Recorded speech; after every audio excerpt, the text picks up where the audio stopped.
September 5, 2025న ప్రపంచవ్యాప్తంగా జరిగే కొన్ని ముఖ్యమైన ఆచరణల గురించి ఇదొక చిన్న ఓవర్వ్యూ. ఇప్పుడు ఐక్యరాజ్యసమితి ఏమో అంతర్జాతీయ దాతృత్వ దినోత్సవాన్ని నిర్వహిస్తోంది. ఇది మదర్ తెరీసా గారి జ్ఞాపకార్థం మంచి పనులు, పేదరిక నిర్మూలన ప్రయత్నాలను ప్రోత్సహించడానికి. ఇక ఇండియా విషయానికొస్తే మనందరికీ తెలిసిందే, డాక్టర్ సర్వేపల్లి రాధాకృష్ణన్ గారి పుట్టినరోజు సందర్భంగా టీచర్స్ డే. మన ఉపాధ్యాయులందర్నీ గౌరవించుకుంటాం. కొన్ని చోట్ల, ఉదాహరణకు కేరళలో ఇదే రోజు ఓనం పండుగ కూడా రావొచ్చు. అది వాళ్ల సాంస్కృతిక పంట పండుగ. ఇక రెండో విషయమేంటంటే, అమెరికాలో కొన్ని సరదాగా జరుపుకునే నేషనల్ డేస్ ఉన్నాయి.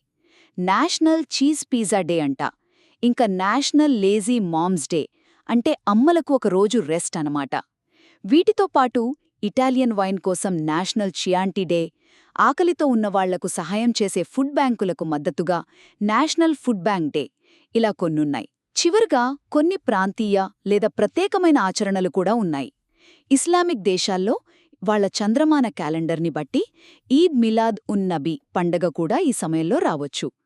ఇది ప్రవక్త ముహమ్మద్ గారి జన్మదినం. అలాగే ఇండియాలో కొన్ని చోట్ల అక్కడ లోకల్ పండుగలను బట్టి బ్యాంకులకు సెలవులు కూడా ఉండొచ్చు. సో చూశారుగా, సెప్టెంబర్ 5 అనేది ప్రపంచవ్యాప్తంగా గంభీరమైన గుర్తింపు, సాంస్కృతిక సంబరాలు, ఇంకా సరదా ఆచారాల కలయికతో ఉండే ఒక వైవిధ్యమైన రోజు.